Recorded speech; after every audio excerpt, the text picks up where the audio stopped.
এজন্য বিশ্বনবী বললেন খবরদার এদিনের নামাজ মিস করো না। মান তারাকা সালাসা জুমাইন তাহাউনান, গাফলতি করে টানা 3টা জুমা যে ব্যক্তি মিস করলো, তাবা আল্লাহু ফি কলবিহি, রব্বুল আলামিন ওই লোকটার অন্তরের মধ্যে মোহর মেরে দেয়। ওয়া কুতিবা ফি জুমরাতিল মুনাফিকিন, মুনাফিকদের খাতায় তার নাম তুলে দেয়। 3টা জুমা যদি কেউ মিস করে 2টা পানিশমেন্ট। এক হচ্ছে তবা আল্লাহু ফি কলবি, আল্লাহ অন্তরে মোহর মেরে দেয়। ভালো কথা ভাল লাগে না, নামাজ ভাল লাগে না, আজান ভাল লাগে না, ইসলাম ভাল লাগে না, শুধু মৌজ মাস্তি ভাল লাগে, গান বাজনা ভাল লাগে, এরকম আছে না নাই? জুমার নামাজে যায় না। আরেকটা হলো কুতিবা মিনাল মুনাফিকিন, মুনাফিকদের খাতায় নাম তুলে দেয়। আল্লাহ হেফাজত করো, আরো জোরে পড়েন আমিন। জুমার দিন আগে আগে মসজিদে আসবেন ইনশাআল্লাহ, সবাই রাজি? আসেন আল্লাহ জুমার ব্যাপারে কি ওয়াজ আমাদেরকে করলেন আমরা শুনি, শুনতে রাজি?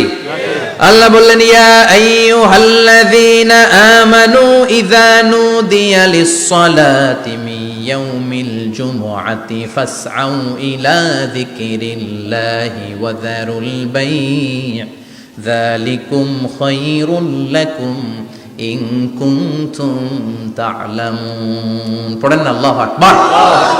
আল্লাহ বললেন ও আমার মুমিন বান্দারা শোনো শোনো, আপনাদেরকে অ্যাড্রেস করে আল্লাহ বলছেন ও আমার মুমিন বান্দারা শোনো, ইযা নুদিয়া লিস-সালাতি মিন ইয়াউমিল জুমআ, জুমার নামাজের আযান যখন দেয়া হয়, ফাসআউ ইলা যিকরিল্লাহ, আল্লাহর স্মরণে তোমরা ধাবিত হও। ওয়া যারুল বাই', কেনা বেচা বন্ধ করে দাও। যালিকুম খায়রুল লাকুম ইন কুনতুম তা'লামুন, এটাই তোমাদের জন্য কল্যাণ যদি তোমরা বুঝতে পারো। জুমার নামাজের আযান যখন হয়, ফাসআউ ইলা যিকরিল্লাহ, আল্লাহর স্মরণে তোমরা বের হয়ে যাও। আল্লাহু আকবার। ফাসআউ ইলা যিকরিল্লাহ ইযা নুদিয়া লিস-সালামি ইয়াউমিল জুমআ, জুমার নামাজের আযান যখন দেয়া হয় বের হয়ে যাও, তখন কোনো কাজ রাখা যাবে না। এই আযান দ্বারা উদ্দেশ্য হচ্ছে খতিব সাহেব খুতবা দেওয়ার জন্য মিম্বারে বসলে যে আযানটা দেয়া হয়, এই আযান। কথা বুঝতে পেরেছেন? কিন্তু দুর্ভাগ্যজনক হলে সত্য, আমাদের বাংলাদেশে এই আজানটা কেন যেন মুয়াজ্জিন ভাইরা ইমাম সাহেবের সামনে এসে আস্তে আস্তে দেয়, ছোট ছোট করে ইমাম সাহেবের মুখের উপরে দেয়, মাইকে দেয় না। এটা পাইছে কই? এটা যে কোত্থেকে ঢুকছে এক আল্লাহই ভালো জানে। আজান মানে অ্যানাউন্সমেন্ট। আজান মানে কি? কথা বলেন। অ্যানাউন্সমেন্ট কি জোরে হবে না আস্তে? তো সব আজান মাইকে এত সাউন্ড করে, এই আজানটা ইমাম সাহেবের মুখের সামনে এসে ছোট ছোট করে কেন দেয়? এটার কোনো দলিল আছে বলে আমার জানা নাই। এই আজানটাও মাইকে হতে হবে।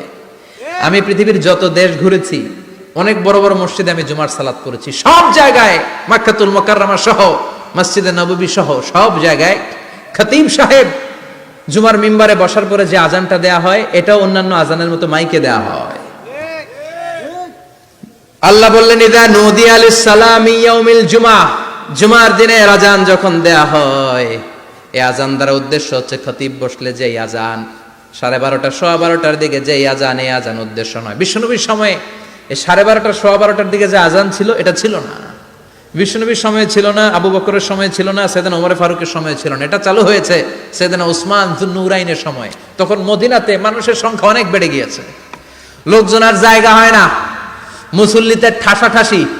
উনি ঘোষণা দিলেন সুক জাওরা, জাওরা নামক বিশাল একটা বাজার আছে, ঘোষণা দিলেন এখন থেকে ওই জায়গায় জুমার নামাজ হবে। মানুষ যেন আগ থেকে প্রস্তুতি নিয়ে আসতে পারে, এজন্য জাওরা নামক বাজারে উনি আর একটা আজান দেওয়ার প্রচলন করলেন। সুবহানাল্লাহ। সেখান থেকে আজ অবধি আমরা এই অতিরিক্ত আজানটা দিয়ে থাকি। এটা নবীর সুন্নাত না, এটা সাহাবীর সুন্নাত।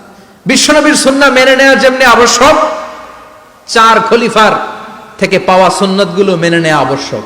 বিশ্বনবী বললেন আলাইকুম বিসুন্নতি ওয়া সুন্নাতিল খুলাফায়ে রাশিদিন আল মাহদিয়িন, আমার সুন্নাত ধরবা, হেদায়েত প্রাপ্ত 4 খলিফার সুন্নাত ধরবা। কেমনে ধরবা? ইক্ষু চিনেন? ইক্ষু না গ্যান্ডারি নাকি আখ না কুশাই? হ্যাঁ, আখ। কাঁচা আখ খায় কি করে? এই সামনের দাঁত দিয়ে ভাঙে না? সামনের দাঁত দিয়ে বলে ভাঙে, চাপার দাঁত দিয়ে, এই জায়গার দাঁত দিয়ে শক্ত করে ধরতে হয়। বিশ্বনবী বললেন আব্দু আলাইহা বিন নওয়াজিজ, আমার সুন্নাত আর সাহাবীদের সুন্নাতকে চাপার দাঁত দিয়ে আঁকড়ে ধরো, যাতে ছুটে না যায়। চিল্লায় পড়েন আল্লাহু আকবার।